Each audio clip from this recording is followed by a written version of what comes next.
Hi guys, welcome to trolling Tamizha. First வந்து நீங்கள் angel one ஆப்பை டவுன்லோட் பண்ணிங்க. அப்புறம் வந்து டிஜி லாக்கர் அப்படின்ட்டு இருக்கும், அந்த ஆப்பையும் டவுன்லோட் பண்ணிங்க.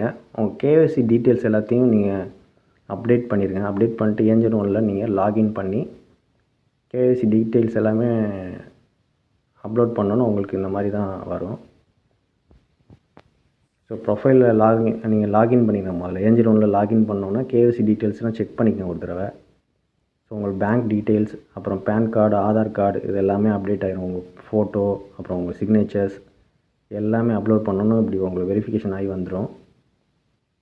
ஸோ இது எங்கே பார்க்கணுன்னு பார்த்தீங்கன்னா, ப்ரொஃபைல் கிளிக் பண்ணிட்டு கீழே போனீங்கன்னா கேஒய்சி டீட்டெயில்ஸ்னு இருக்கும். அதை கிளிக் பண்ணி பார்த்தீங்கன்னா அப்படி ஓப்பன் ஆகும் ஃப்ரெண்ட்ஸ். அப்புறம் உங்கள் பேங்க் அக்கௌண்ட் டீட்டெயில்ஸ் எல்லாமே கொடுத்துருங்க. கொடுத்துட்டு லாகின் பண்ணோன்னு உங்களுக்கு பார்த்தீங்கன்னா இப்படி தான் இருக்கும் ஃப்ரெண்ட்ஸ். ரைட் சைடில் ப்ரொஃபைல் இருக்கும். உங்கள் லெஃப்ட் சைடில் கீழே பார்த்தீங்கன்னா ஸ்டாக்ஸ் அப்படின்னு இருக்கும். அந்த ஸ்டாக்ஸை கிளிக் பண்ணுங்கள். ஸோ எஃப்என்ஓ, அப்புறம் மியூச்சுவல் ஃபண்ட்ஸ் இந்த மாதிரிலாம் இருக்குல்ல, ஒவ்வொன்றையும் நம்ம பார்க்கலாம். அடுத்தடுத்த இதில் நான் சொல்லித்தரேன். ஃபஸ்ட்டு ஸ்டாக்ஸை பற்றி பார்த்துடலாம். ஸோ ஸ்டாக்ஸை கிளிக் பண்ணிட்டு கீழே போங்க. கீழே போனதுமே பார்த்தீங்கன்னா இடிஎஃப்னு ஒன்று இருக்கும், அதை கிளிக் பண்ணுங்கள். ஸோ இங்கே பார்த்தீங்கன்னா இடிஎஃப்பில் உங்களுக்கு என்னென்ன ஸ்டாக்ஸ் எல்லாம் அவைலபிள் இருக்குதுன்னு காட்டும். அதாவது இடிஎஃப்னால் கோல்டு அண்ட் சில்வர் இந்த மாதிரி. கீழே பார்த்தீங்கன்னா இண்டெக்ஸு, கோல்டு, செக்டார் இந்த மாதிரி இருக்குது பார்த்தீங்களா. இதில் வந்து நீங்கள் கோல்டை கிளிக் பண்ணுங்கள். இப்போ பார்த்தீங்கன்னா கோல்டு பீஸ், டாட்டா கோல்டு, அந்த மாதிரி ஒவ்வொரு கோல்டு பை பண்ணுற ஸ்டாக்ஸ் எல்லாமே அவைலபிளாக இருக்கும். ஸோ இங்கே வந்து பார்த்திங்கன்னா நான் கோல்டு பீஸ், டாட்டா கோல்டு இதை பற்றி பார்க்கலாம். ஸோ டாட்டா கோல்டு பார்த்திங்கன்னா இன்றைக்கி வந்து 9.45 பைசே தான் இருக்குது. ஒரு குவான்டிட்டியோட ப்ரைஸ் சொல்கிறேன். So opening price, high price எல்லாமே, லோ ப்ரைஸ் எவ்வளோ இருக்குதுன்னு பார்த்துங்க. உங்களுக்கு வந்து கேண்டிலை பற்றி எதுவுமே தெரியாது, பட் நான் வந்து ருபீஸை வச்சு பார்க்கணும் அப்படின்னா நீங்கள் இதில் இன்வெஸ்ட் பண்ணுங்கள். கோல்டில் வந்து என்னோடய இதை தான் நான் சொல்கிறேன், பட் நீங்கள் வந்து அனலைஸ் பண்ணி பார்த்துட்டு நீங்கள் பை பண்ணுங்கள். நான் என்னோடய இதை சொல்கிறேன். ஸோ நான் இதில் இன்வெஸ்ட் பண்ணியிருக்கேன், நான் என்ன பண்ணுறேங்கிறத மட்டும் சொல்கிறேன். இதில் ப்ராஃபிட் ஆர் லாஸ் அது ரெண்டையுமே ஃபேஸ் பண்ணி தான் ஆகணும். ஸோ எவ்வளோ பெரிய ஜாம்பவனாக இருந்தாலும் ஸ்டாக்ஸை பொறுத்த வரைக்கும் ஃபேஸ் பண்ணி தான் ஆகணும். ஸோ கீழே பார்த்தீங்கன்னா ஹோம், அப்புறம் வாட்ச் லிஸ்ட்டுன்னு இருக்கும். இந்த வாட்ச் லிஸ்ட்டை கிளிக் பண்ணிங்கன்னா எல்லாமே ஓப்பன் ஆகும். ஸோ ஸ்டாக்ஸ் எல்லாமே ஓப்பன் ஆகும். இதில் வந்து ஐஓபிங்கிறது இந்தியன் ஓவர்சீஸ் பேங்க்கு. ஸோ இதையும் நீங்கள் பாருங்கள். இன்றைக்கி ப்ரைஸ் வந்து 40 ரூபீஸ் 53 பைசே போயிட்டுருக்கு. ஸோ இந்த மாதிரி ஒவ்வொரு ஸ்டாக்ஸையும் நீங்கள் ஓப்பன் பண்ணி பார்த்துருங்க. எது உங்களுக்கு பெஸ்ட்டாக தெரியுதுன்னு பார்த்துட்டு, இப்போ நான் வந்து கோல்டு பீஸ், அப்புறம் ஹெச்டிஎஃப்சி கோல்டு, டாடா ஸ்டீல், அப்புறம் சவுத் பேங்க், இது 4ம் பை பண்ணியிருக்கேன். ஸோ அதை பற்றி பார்க்கலாம். இப்போ நான் ஈக்வானிட்டின்னு இருக்குல்ல, அதாவது நீங்கள் அந்த ஈக்வானிட்டி கிளிக் பண்ணிங்கன்னா நான் இது வரைக்கும் 3880 ரூபீஸ் இன்வெஸ்ட் பண்ணியிருக்கேன். ஸோ லாஸ் பார்த்தீங்கன்னா 0ல் தான் இருக்குது எனக்கு. இப்போ பாருங்கள், gold bees, HDFC gold, south பேங்க்கு, டாடா ஸ்டீல், இதில் ஒவ்வொரு குவான்டிட்டியும் நான் எவ்வளோ வாங்கியிருக்கேன்னு உங்களுக்கு சைடில் காட்டும் பாருங்கள். கோல்டு பீஸில் 1 வாங்கியிருக்கேன், ஹெச்டிஎஃப்சியில் 27 வாங்கியிருக்கேன், சவுத் பேங்க்கில் வந்து 32 வாங்கியிருக்கேன். இப்போ சவுத் பேங்க்கை ஓப்பன் பண்ணி காட்டுறேன். ஸோ 32 குவான்டிட்டி வந்து எவ்வளோக்கு வாங்கியிருக்கேன்னு பார்த்தீங்கன்னா 939 ரூபாய்க்கு வாங்கியிருக்கேன். ஸோ இன்றைக்கி மார்க்கெட்டோட வேல்யூ பார்த்திங்கன்னா ஸோ இதில் வந்து மேலே உங்களுக்கு வந்து பையை கிளிக் பண்ணோம், டெலிவரி, இன்ட்ராடே, பே லேட்டர் இருக்கும். நான் டெலிவரியை மட்டும்தான் சொல்கிறேன், ஸ்டாக்ஸை ஹோல்ட் பண்ணி வைக்கிறது மட்டும்தான் சொல்கிறேன். ஸோ இன்ட்ராடேங்கிறது டெய்லி மார்க்கெட். ஸோ அதை பற்றி நெக்ஸ்ட்டு பார்க்கலாம். இப்போ நான் வந்து டெலிவரி மட்டும்தான் பார்க்குறேன். இப்போ 32 குவான்டிட்டி வாங்கியிருக்கோம், 939 ரூபாய்க்கு வாங்கியிருக்கோம். இன்னையோட மார்க்கெட் வேல்யூ வந்து 974 ரூபா போயிட்டுருக்கு. ஸோ எனக்கு இதுலேருந்து ப்ராஃபிட் பார்த்திங்கன்னா 34.24 பைசே, 34 ருபீஸ் வந்து எனக்கு ப்ராஃபிட் கிடச்சிருக்கு. ஸோ என்னடா ப்ராஃபிட் இவ்வளோ தான் கம்மியாக அப்படின்னு நினச்சிங்கன்னா, நான் வந்து ஸ்டாக்ஸை ஹோல்ட் பண்ணி தான் வைக்கிறேன், விற்க போகிறதில்ல.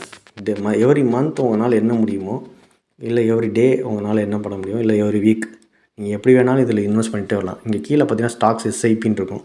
ஸோ நான் வந்து எஸ்ஐபி ஸ்டார்ட் பண்ணலை. எஸ்ஐபி அப்படின்னா என்னென்னா, எவ்ரி மந்த் நீங்கள் ஒரு குறிப்பிட்ட அமௌண்ட் வந்து குறிப்பிட்ட டேட்டுக்குள்ளே நீங்கள் பே பண்ணுற மாதிரி இருக்கும். ஸோ அதான் எஸ்ஐபி. உங்களுக்கு சிம்பிளாக சொல்லணும்னா அதான் எஸ்ஐபி. எவ்ரி மந்த் நீங்கள் டியூ கட்டுற மாதிரி.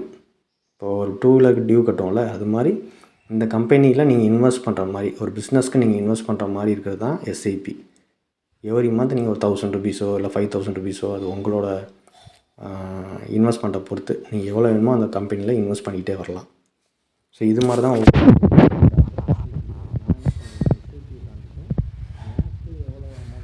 நான் வந்து என்ன பண்ணுறேன்னு பார்த்தீங்கன்னா, எனக்கு கிடைக்கிற அமௌண்ட்டை நான் அப்பப்போ வந்து ஸ்டாக்ஸில் இன்வெஸ்ட் பண்ணி பை பண்ணி வச்சுக்கிறேன்.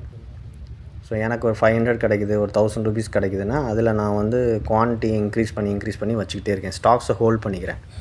ஸோ இதனால் என்ன ஆகும்னு பார்த்தீங்கன்னா, ஃப்யூச்சரில் வந்து நம்ம லாங் டேர்மாகவும் பண்ணலாம், இல்லை எஸ்ஐபி பண்ணுறது பெஸ்ட்டு. எஸ்ஐபிங்கிறது எவ்ரி மந்த் நீங்கள் பண்ணுறது, அது குறிப்பிட்ட அமௌண்ட்டு நீங்கள் பே பண்ணிகிட்டே வர்ற மாதிரி இருக்கும். அப்படியும் நீங்கள் பண்ணலாம். ஸோ எஸ்ஐபி பற்றி நான் நெக்ஸ்ட் வீடியோ உங்களுக்கு சொல்கிறேன். இப்போ வந்து பார்த்திங்கன்னா நான் கிடைக்கிற அமௌண்ட்டில் அப்பப்போ நான் பை பண்ணி ஹோல்ட் பண்ணி வச்சுக்கிறேன். ஸோ இது ஒரு வகையான ட்ரேடிங் தான். இது வந்து ஹோல்ட் பண்ணி வச்சுக்கிறதும் ஒரு ட்ரேடிங் தான். ஸோ இது மாதிரி வச்சுக்கிட்டு ஒரு ஆஃப்டர் 5 இயர்ஸோ இல்லை 10 இயர்ஸ்க்கு அப்புறம் நம்மகிட்ட இருக்க ஸ்டாக்ஸை அப்படியே விட்டுறலாம். இல்லை அப்படின்னா நீங்கள் எப்போ வேணுமோ இன்க்ரீஸ் ஆகும்போது சேல் பண்ணி இது பண்ணிக்கலாம், நம்மளுக்கு ப்ராஃபிட்டை வித்ட்ரா பண்ணி எடுத்துக்கலாம். இதில் என்னென்னு கேட்டிங்கன்னா, நம்மளுக்கு லாஸ்ன்னு வருது பார்த்தீங்களா, லாஸ் ஆகும்போதும் நீங்கள் பை பண்ணுங்கள்.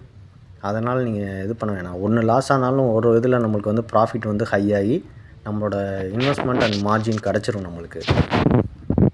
ஸோ அந்த மாதிரி நீங்கள் ஸ்டாக்ஸை வந்து கரெக்டாக பார்த்து இன்வெஸ்ட் பண்ணுங்கள். அப்புறம் எப்படி வித்ட்ரா பண்ணுறது, எப்படி ஆட் ஃபண்ட்ஸ் கொடுத்து பண்ணுறது எல்லாமே நான் உங்களுக்கு சொல்கிறேன். ஆட் ஃபண்ட் கொடுத்தீங்கன்னா நீங்கள் வந்து 100 இந்த மாதிரி 500, 1000 இந்த மாதிரி இன்வெஸ்ட் பண்ணிக்கலாம். 10,000 இந்த மாதிரி இது பண்ணிக்கலாம். கொடுத்துட்டு நீங்கள் ஸ்டாக்ஸை வந்து பை பண்ணிக்க முடியும். மட்டும்தான் சொல்கிறேன். ஸோ உங்களுக்கு எவ்வளோ அமௌண்ட் கிடைக்குதோ அது மூலமாக நீங்கள் ஒரு 500 கிடைச்சாலும் சரி, ஒரு 100 கிடைச்சாலும் சரி, அதில் உங்களுக்கு என்ன ஸ்டாக்ஸ் வாங்க முடியுமோ அதை வாங்கி நீங்கள் ஹோல்ட் பண்ணி வச்சுக்கோங்க. ஸோ அதுக்கு முன்னாடி அனலைஸ் பண்ணுறதும் நல்லது. ஸோ எனக்கு இது கேண்டில்ஸ் அனலைஸ் இதெல்லாம் தெரியாது அப்படின்னு வச்சிங்கன்னா, ஒரு குறிப்பிட்ட பிராண்டு உங்களுக்கு குறிப்பிட்ட கம்பெனி ஸ்டாண்டர்டான கம்பெனியில் நீங்கள் சர்ச் பண்ணி பை பண்ணிக்கிறது நல்லது. இப்போ நான் பார்த்திங்கன்னா அந்த 4 இதில் போட்டிருக்கேன். ஸோ இது ஒரு இன்வெஸ்ட்மெண்ட் மாதிரி தான் நம்மளுக்கு. ஸோ இப்படி போட்டுட்டு வரும்போது நாளைக்கு ப்ராஃபிட் கிடைக்கும்போது நம்ம அதை சேல் பண்ணிவிட்டு வெளியே வந்துட முடியும் ஈஸியாக. ஸோ இதனால் வந்து நம்மளுக்கு லாஸ் வந்து கொஞ்சம் கம்மி பண்ண முடியும். அந்த சேல் பண்ணுறதுக்கான சார்ஜஸ் எடுக்க தான் செய்வாங்க. பட் நம்ம வந்து ஈஸியாக சேல் பண்ணிவிட்டு வெளியே வந்துடலாம். இதில் வந்து நம்மளுக்கு பெரிய லாஸ் வராது.